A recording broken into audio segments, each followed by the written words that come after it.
जैन साथियों, max education में आप सभी का स्वागत है। उम्मीद है दोस्तों आप सभी बेहतरीन होंगे और आपकी तैयारी यूपी ट्रिपल एस सी पेट की बहुत शानदार चल रही होगी। तो दोस्तों आप सभी को पता है हम लोग लगातार यूपी पेट के लिए जीके जीएस के साथ बहुत इंपॉर्टेंट क्वेश्चनों के साथ लगातार हाजिर होते हैं और आज मॉडल पेपर के साथ हाजिर हुए हैं। वैसे हम लोग यूथ कंपटीशन और घटना चक्र की बुक सॉल्व किया करते थे, लेकिन आज हम लोग मॉडल पेपर स्टार्ट करने वाले हैं कंटेंट के साथ, बेहतरीन क्वेश्चन के साथ। 50 प्रश्न 50 नंबर के होंगे। आप सभी को पता है कि जीके जीएस यूपी पेट के लिए बहुत इंपॉर्टेंट है।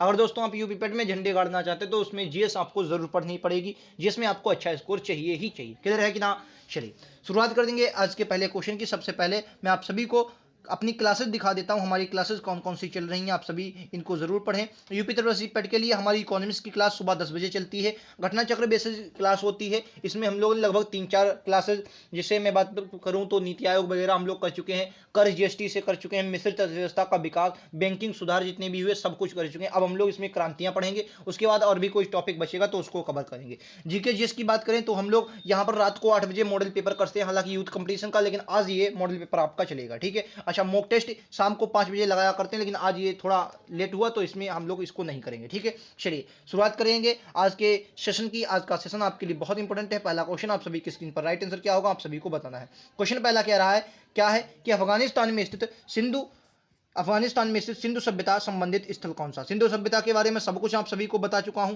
सिंधु सभ्यता से रिलेटेड बात करें, हड़प्पा आपको ये कहां पर पाकिस्तान में देखने को मिलेगा। और पहला स्थल अगर खोजा गया, पहला स्थल पूछा गया कि सिंधु घाटी सभ्यता का पहला स्थल कौन सा खोजा गया, तो वो हड़प्पा ही था, पहला स्थल खोजा गया था। कब खोजा गया तो बोलेंगे 1921 में इसकी खोज की गई थी। 1921 में कहा पाकिस्तान में, और एक किस नदी के किनारे था, यह रावी नदी के किनारे था। किसके नदी के किनारे? रावी नदी के किनारे था। यह भी बात आप सभी को याद रखनी। किसने की थी? तो दयाराम साहनी ने इसकी खोज की थी। किसने दोस्तों? दयाराम साहनी ने। और मुंडी गार्क, असूतका गोई, ये आपका 1 और 2 जो क्लियर होंगे, ये आपके कहां पर? ये अफगानिस्तान में क्लियर देखने को मिलेंगे। क्लियर है कि ना? चलिए नेक्स्ट क्वेश्चन। अगला क्वेश्चन कह रहा है दोस्तों, तक्षशिला विश्वविद्यालय कहां पर स्थित है। कई बार एग्जाम में सीधा छपा है। तक्षशिला विश्वविद्यालय ये आपको पाकिस्तान में देखने को मिलेगा। ये इस क्वेश्चन का राइट आंसर है। नेक्स्ट क्वेश्चन कह रहा है गुप्त काल में सोने की मुद्रा को क्या कहा जाता था। Very important question. गुप्त काल में सोने की मुद्रा को, अगर मैं पूछूं चांदी की मुद्रा को क्या कहा जाता था गुप्त काल में, तो आप सभी को याद रखना है उसे रुपये कहा जाता था। क्या कहा जाता था? रुपये कहा जाता था चांदी की मुद्रा को। अच्छा, ये निष्क क्या थी? तो निष्क ये आपको 2 जगह देखने को मिलेगी। एक तो आपको ऋग्वैदिक काल में, किसने दोस्तों?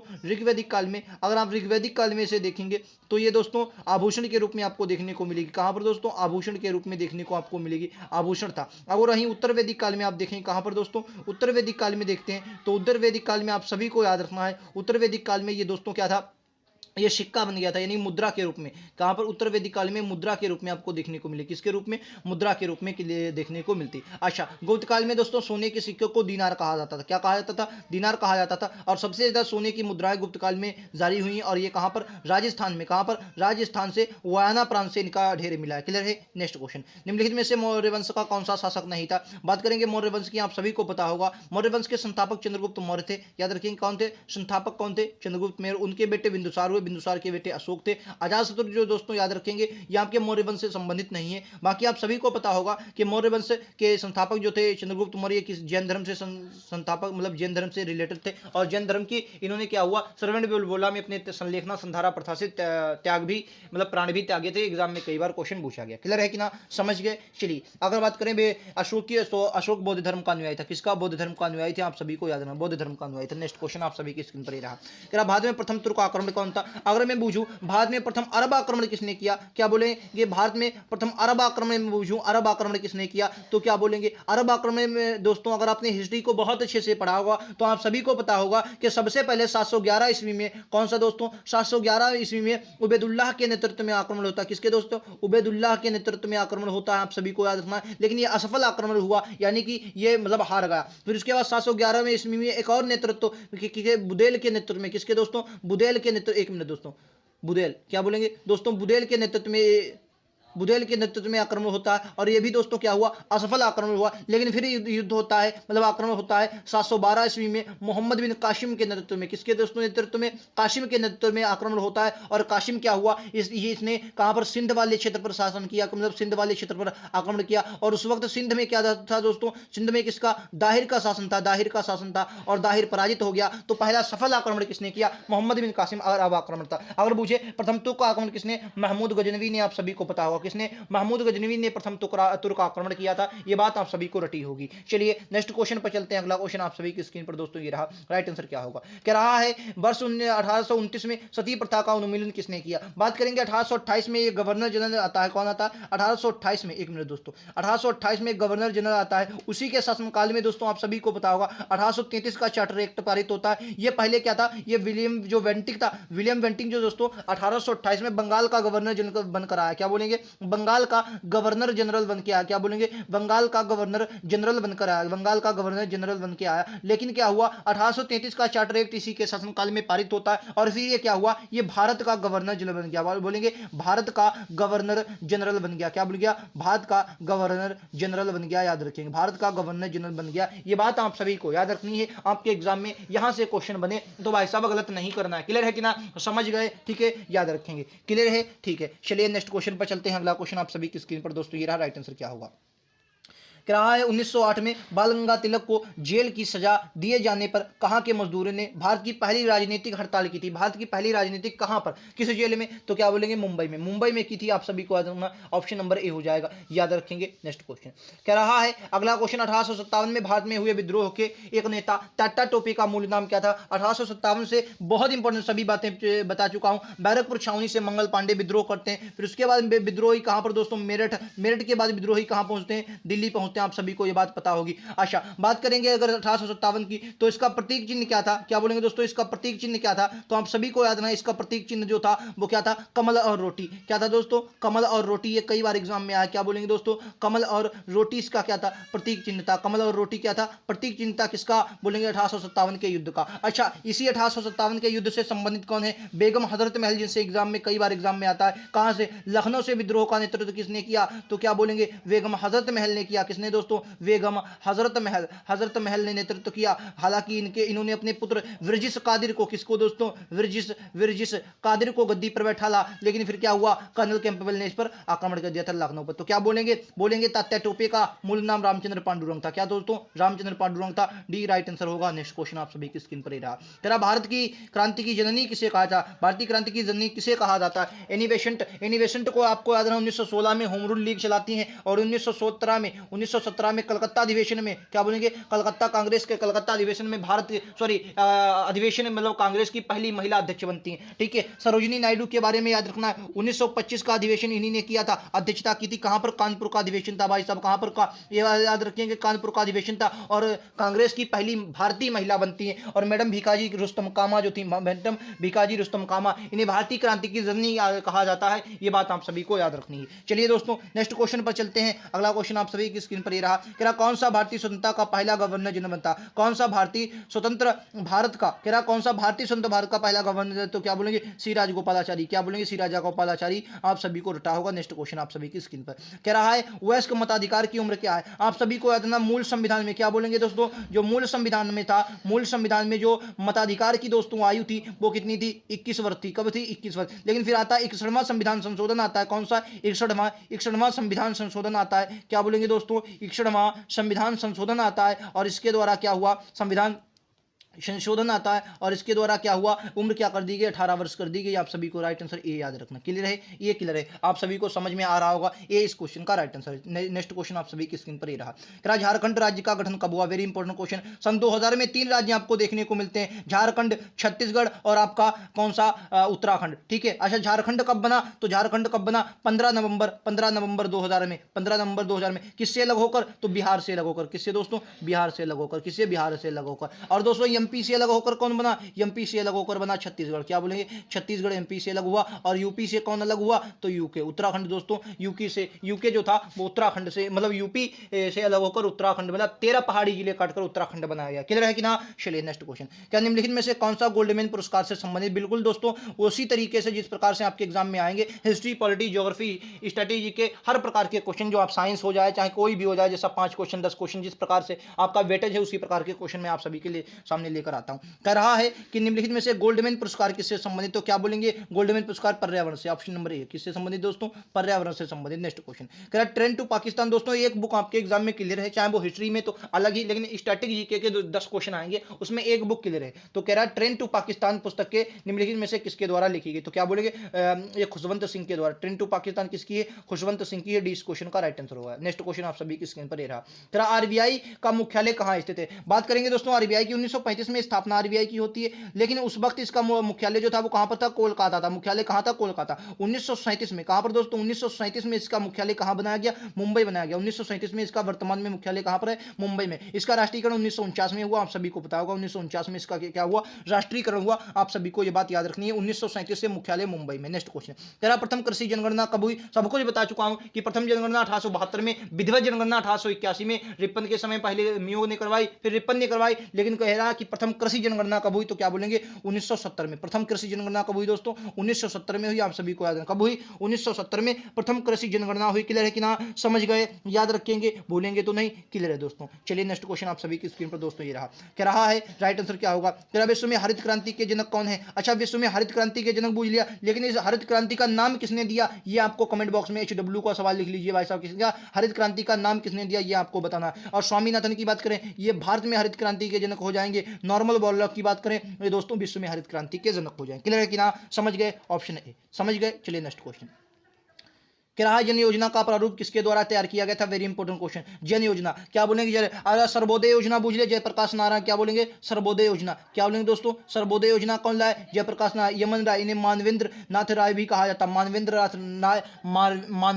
नाथ राय भी कहा जाता, एमएन राय को याद रखेंगे। 1934-35 में इन्होंने ही संविधान सभा का मांग की थी, सबसे पहले संविधान सभा की जो मांग की थी, मतलब प्रत्यक्ष मांग, वो इन्हीं ने की थी 1934-35 में। क्लियर है कि ना। चलिए नेक्स्ट क्वेश्चन आप सभी की स्क्रीन पर ये रहा, राइट आंसर क्या होगा। अगला क्वेश्चन कह रहा है किस पंचवर्षीय योजना में भारी उद्योग को प्राथमिकता दी गई, किस पंचवर्षीय योजना में भारी उद्योग को प्राथमिकता दी गई, याद रखेंगे। तो क्या देखिए सबसे पहले याद रखें 1951, पहली पंचवर्षीय योजना कब चलती, 1951 में 56 तक चली, गॉडगिल मॉडल पर आधारित थी। इसमें दोस्तों क्या हुआ, कृषि को मतलब प्राथमिकता इसलिए दी गई क्योंकि हमारा देश उस वक्त दोस्तों आजाद हुआ था। हमें सबसे मुख्य कारण क्या था कि हमें अपना खाद्यान्न विस्तारित करना, तो कृषि को प्रधानता दी गई। दूसरी पंचवर्षीय योजना आती है 56 से 61 तक, ये दोस्तों को महालनोबिस पीसी महालनोबिस मॉडल पर आधारित थी। इसमें दोस्तों उद्योग को बढ़ावा दिया गया, क्या दोस्तों, उद्योग को बढ़ावा दिया। तीसरी पंचवर्षीय योजना आती है 61 से 66 तक चलती है, कौन सी दोस्तों, 61 से 66 तक चलती है। और इसमें क्या हुआ, ये इसमें उद्योग और कृषि दोनों को दिया। फिर आपको पता है कि आपका योजना अवकाश आ जाता है, 69 तक योजना अवकाश चलता है। फिर चौथी पंचवर्षीय योजना 69 से 74 चलती है। फिर पांचवी पंचवर्षीय 74 से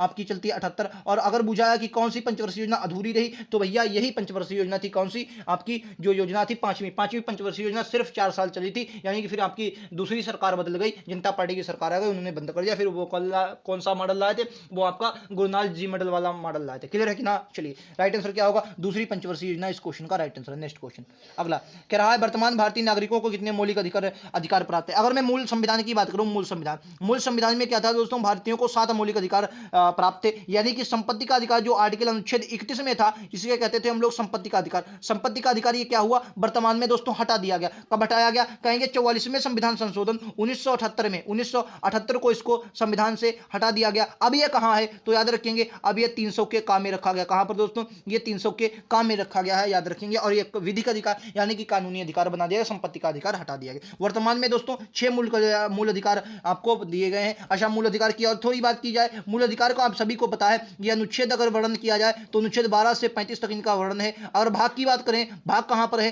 तो भाग 3 में इनकी चर्चा की गई है। अगर मुझे कहां से लिए गए हैं, तो अमेरिका से इनको लिया गया, अमेरिका से इनका प्रावधान लिया, अमेरिका से लिया गया। क्लियर है कि ना, समझ गए। चलिए नेक्स्ट क्वेश्चन, अगला क्वेश्चन कह रहा है कि समान कार्य के लिए समान वेतन भारत के संविधान में सुनिश्चित किया। मतलब एक महिला है और एक पुरुष है, अगर महिला 12 घंटे काम करती है और पुरुष भी 12 घंटे कार्य करता है, तो दोस्तों पुरुष को जितनी सैलरी दी जाएगी उतनी ही महिला को सैलरी भी मिलनी चाहिए। यानी कि ये कहां पर, तो ये राज्य के नीति निर्देशक तत्वों में हमें देखने को मिलता है। राज्य के नीति निर्देशक तत्वों की बात की कहां पर है, तो अनुच्छेद की बात की जाए भाई साहब, अनुच्छेद कितना, तो अनुच्छेद 36 से 51 तक इनकी चर्चा की गई। भाग की बात की जाए, भाग कहां पर, तो भाग 4 में पूछा गया सवाल है। अभी हाल ही में यूपी लेखपाल के एग्जाम में क्वेश्चन आया, कहां से वर्णन है, तो 36 से 51 तक। अच्छा भाग 4 में कहां से लिए गए, तो क्या बोलेंगे आयरलैंड से। कहां,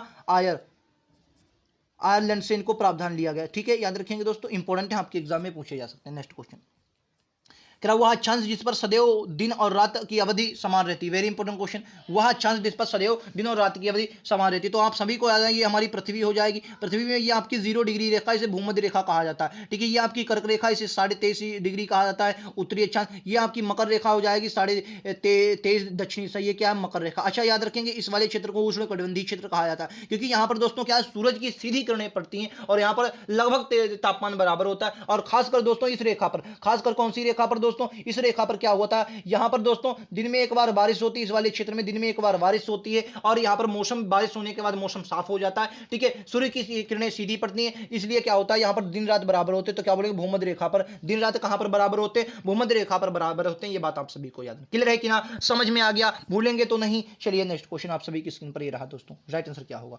रांची का पठार निम्नलिखित में से क्या है। रांची के पठार की बात करें तो ये क्या है, एक उदित पेली प्लेन है। क्या बोलेंगे, एक उदित प्लेनी प्लेन है। और ये क्या है दोस्तों, रांची का पठार, ये आपके झारखंड वाले इलाके में और ये छोटा नागपुर पठार के हिस्से के अंतर्गत आप सभी को देखने को मिलता है, क्लियर कि ना, समझ गए। चलिए नेक्स्ट क्वेश्चन आप सभी की स्क्रीन पर ये रहा, राइट आंसर क्या होगा आप सभी को बताना है। चलिए नेक्स्ट क्वेश्चन, क्या उत्तराखंड का सबसे ऊंचा पर्वत शिखर, भारत का सबसे ऊंचा केटू के बाद दोस्तों कंचनजंगा के बाद दोस्तों नंदा देवी। राइट आंसर क्या होगा, उत्तराखंड का कौन सा सबसे ऊंचा पर्वत शिखर, नंदा देवी। क्लियर है कि ना, समझ गए। चलिए नेक्स्ट क्वेश्चन अगला, नंगा पर्वत भी इसके अंतर्गत आता है फिलहाल। शुष्क वन क्षेत्र अनुसंधान संस्थान कहाँ है, क्या बोलेंगे, शुष्क वन अनुसंधान संस्थान कहाँ स्थित है। इसका राइट आंसर क्या हो जाएगा, जोधपुर। हालांकि ऑप्शन में दिया गया, सी में लिख देता हूं, भी ऑप्शन इसके आगे पेज पर है। क्या बोलेंगे, जोधपुर। क्या बोलेंगे दोस्तों, जोधपुर में ये आपको देखने को मिलता है, कौन सा बोलेंगे, शुष्क वन अनुसंधान संस्थान। चलिए नेक्स्ट क्वेश्चन आप सभी की स्क्रीन पर ये रहा, देखिए ऑप्शन में आपको दिखा दे, ये रहा, ये ऑप्शन दिए गए थे। नेक्स्ट क्वेश्चन, क्या सूर्य किरणों में कितने रंग होते हैं। क्या बोलेंगे, सूर्य किरणों में कितने रंग होते हैं। तो क्या बोलेंगे, सूर्य किरणों में भाई साहब 7 रंग होते हैं। कितने, 7 रंग होते हैं, ठीक है, याद रखेंगे। चलिए नेक्स्ट क्वेश्चन, क्या रहा है, बर्फ का दाब बढ़ाने पर उसका गलनांक घट जाएगा, बढ़ जाएगा, अपरिवर्तित रहेगा, शून्य हो जाएगा। कई बार एग्जाम में आया है। क्या बोलेंगे, अगर बर्फ होता है, बर्फ में अगर आप दाब बढ़ाएंगे तो उसका जो गलनांक होगा दोस्तों क्या हो जाएगा, घट जाएगा। ऑप्शन ए हो जाएगा, यानी कि क्या होगा, गलनांक उसका घट जाएगा। क्लियर है कि ना। नेक्स्ट क्वेश्चन, क्या प्राकृतिक गैस मुख्यतः कौन सी है, मीथेन है, इथेन है, प्रोपेन है, ब्यूटेन है। प्राकृतिक गैस कौन सी हो जाएगी दोस्तों, मीथेन, CH4। मीथेन कौन सी है, CH4, ठीक है। इसे मार्स गैस भी कहा जाता है। क्या बोलेंगे, इसे मार्स गैस भी कहा जाता है। कौन सी गैस, मार्स गैस भी कहा जाता है। नेक्स्ट क्वेश्चन, सर्वप्रथम विषाणु की खोज किसने की थी। तो क्या बोलेंगे, सर्वप्रथम अगर विषाणु की खोज पूछा जाए तो किसने, इवानोव्स्की ने। किसने दोस्तों, इवानोव्स्की ने विषाणु यानी कि वायरस की खोज की थी। ऑप्शन बी इस क्वेश्चन का राइट आंसर होगा। नेक्स्ट क्वेश्चन क्या रहा है, नील नदी कहां पर गिरती है। तो नील नदी की बात आप सभी को याद रखना, नील नदी कहां से गिरती है। तो नील नदी के बारे में थोड़ी बातें आप सभी को बता दूं, यहां पर आपकी पड़ती है, मान लिया विक्टोरिया झील। ये कौन सी है, ये है विक्टोरिया झील। मैं यार उसमें अफ्रीका महाद्वीप लगाना भूल गया, चलिए मैं ऐसे ही बता देता हूं। ये क्या है आपकी, मान लिया विक्टोरिया झील। ये आपकी विक्टोरिया झील से, यहां से निकलती है, विक्टोरिया झील से एक नदी निकल के जाती है, इसे हम लोग कहते हैं श्वेत नील। क्या बोलेंगे, इसे कहते हैं दोस्तों श्वेत नील। कौन सी, श्वेत नील। यहां पर आपकी इथोपिया, यहां पर क्या बताती, इथोपिया की उच्च भूमि। कौन सी, इथोपिया की उच्च भूमि, इथोपिया की उच्चभूमि। यहां से दोस्तों नदी निकलती है, नील मतलब नीली, ब्लू नील मतलब ब्लू नील, मतलब नीली नील निकल के जाती है। ये दोनों कहां पर मिलती हैं, ये दोनों दोस्तों मिल जाती है सूडान। यहां पर मिलती है, ये कहां पर, सूडान। कहां पर मिलती है, सूडान में मिलती है, सूडान की राजधानी में मिलती है, सूडान। आशा, सूडान से जाकर ये फिर कहां पर, ये भूमध्य सागर में गिर जाती है। कहां पर दोस्तों, ये भूमध्य सागर में गिर जाती है। आशा याद रखें, यहीं पर दोस्तों आपका मिस्र स्थित है, इसलिए नील नदी को मिस्र का वरदान कहा जाता है, ठीक है। फिलहाल यहां पर दोस्तों याद रखेंगे, नील नदी के तट पर ही कौन सा, अलेक्जेंड्रिया पोर्ट स्थित है, जो आपके लिए बहुत इंपॉर्टेंट, ठीक है, एग्जाम में पूछा जाता है। नेक्स्ट क्वेश्चन, कोराय भारत में के दक्षिण में सबसे दूरस्थ जो स्थल है वो कौन सा है। क्या बोलेंगे, भारत के दक्षिण में सबसे दूरस्थ स्थल कौन सा है, दूरस्थ, सबसे दूरस्थ। तो क्या बोलेंगे, इंदिरा पॉइंट। और इंदिरा कॉल कहां पर है दोस्तों, एक मिनट, इंदिरा कॉल बूझ लिया जाए, इंदिरा कॉल। तो इंदिरा कॉल कहां पर आपको पड़ेगा, ये सबसे उत्तरी है, उत्तरी, ठीक है, और ये दक्षिणी। नेक्स्ट क्वेश्चन, क्या कीटों के अध्ययन को क्या कहा जाता है, एंटोमोलॉजी, ऑटोमोलॉजी या इक्थियोलॉजी। क्या बोलेंगे, कीटों के अध्ययन को क्या कहा जाता है। तो कीटों के अध्ययन को एंटोमोलॉजी कहा जाता है। क्या बोलेंगे, एंटोमोलॉजी कहा जाता है। ऑप्शन बी कहा जाता है कीटों के अध्ययन को, ऑप्शन बी। नेक्स्ट क्वेश्चन, अगला क्वेश्चन आप सभी की स्क्रीन पर ये रहा, विश्व थायराइड दिवस प्रतिवर्ष कब मनाया जाता है। विश्व थायराइड दिवस प्रतिवर्ष मनाया जाता है 25 मई। क्या बोलेंगे, 25 मई विश्व थायराइड दिवस। 15 जनवरी सेना दिवस याद रखेंगे। नेक्स्ट क्वेश्चन, क्या हिमगोल्ड कप किस खेल से संबंधित। क्या बोलेंगे, हिमगोल्ड कप किस खेल से संबंधित है। राइट आंसर क्या होगा, हिमगोल्ड कप किस खेल से संबंधित है, आप सभी को याद रखना है। तो क्या बोलेंगे, ये हॉकी से संबंधित, भाई साहब किससे, हॉकी से, हिमगोल्ड कप। नेक्स्ट क्वेश्चन, भारतीय हीरा संस्थान कहां पर देखने को मिलेगा, नई दिल्ली, सूरत, मुंबई, जयपुर। तो क्या बोलेंगे, सूरत। क्या बोलेंगे, सूरत, भारतीय हीरा संस्थान। एग्जाम में बनते हैं। हालांकि पिछली बार अनुसंधान संस्थान से एग्जाम में क्वेश्चन नहीं आते, हो सकता है इस बार पूछ लिए जाए। अर्थशास्त्र का नोबेल पुरस्कार किसके द्वारा स्थापित किया गया है? अर्थशास्त्र का नोबेल किसके द्वारा स्थापित किया जाता है? Very important question. तो क्या है? स्वीडन की सेंट्रल बैंक के द्वारा, स्वीडन की सेंट्रल बैंक के द्वारा, ऑप्शन बी। किसका? अर्थशास्त्र का नोबेल। किसका? अर्थशास्त्र का नोबेल किसका? अर्थशास्त्र का। नेक्स्ट क्वेश्चन, डांडिया कहाँ का है दोस्तों? डांडिया बूझे, गरबा बूझे, सभी ये किसके? गुजरात के। चलिए नेक्स्ट क्वेश्चन, असम का बिहू बहुत फेमस है। महाराष्ट्र का लावड़ी तमाशा याद रखेंगे। अगला क्वेश्चन, क्या निम्नलिखित में से सर्वोच्च प्रवर्तक कौन है? बहुत इंपॉर्टेंट है। सर्वोच्च प्रवर्तक कौन है? अमजद अली खां। इंपॉर्टेंट होगा, आप सभी को पता होगा सर्वोच्च प्रवर्तक अमजद अली खां, ऑप्शन ए। अमजद अली खां क्या है? सर्वोच्च प्रवर्तक है। नेक्स्ट क्वेश्चन, पुष्कर मेला कहाँ लगता है? क्या बोलेंगे? राजस्थान में। कहाँ पर भी? अजमेर में भाई साहब, याद रखेंगे, ऑप्शन बी। नेक्स्ट क्वेश्चन, तो यहीं तक हमारे सवाल थे। उम्मीद है दोस्तों आप सभी को क्लास पसंद आएगी। 40 क्वेश्चन थे दोस्तों, करंट अफेयर के 10 क्वेश्चन मुझे नहीं मिल पाए, मतलब कहने का मतलब मैं उसमें वो ऐड नहीं किया। बाकी 40% जो भी थे बहुत महत्वपूर्ण प्रश्न लिए हैं। दोस्तों मैं आप सभी को बता दूं, इकोनॉमिक्स की रात 10 बजे, सुबह 10 बजे डेली क्लास होती है, सुबह 10 बजे। इसे आप जरूर देखें, इकोनॉमिक्स की बेहतरीन क्लास। रात को 8 बजे जीके जीएस की क्लास आपके लिए बहुत इंपॉर्टेंट है, क्योंकि यहाँ पर हम लोग शानदार प्रश्नों के साथ हाजिर होते हैं, ठीक है। ये आपकी रात को 8 बजे चला करती है, ठीक है। बाकी इंपॉर्टेंट प्रश्न लगातार हम लोग करते हैं। वीडियो पसंद आया हो तो लाइक सब्सक्राइब जरूर करें। क्वेश्चन अच्छे लगे, आपने स्कोर कितना किया जरूर बताएं। इस सीरीज के बारे में आपको कैसी राय, ठीक है। और पेट की तैयारी करते तो लगातार आपके हम क्लासेस चला रहे हैं। उम्मीद है दोस्तों आप सभी को क्लासेस पसंद आई होंगी, ठीक है। मिलते हैं अगले वीडियो में, आज के लिए इतना ही। Thank you. जय हिंद, जय भारत।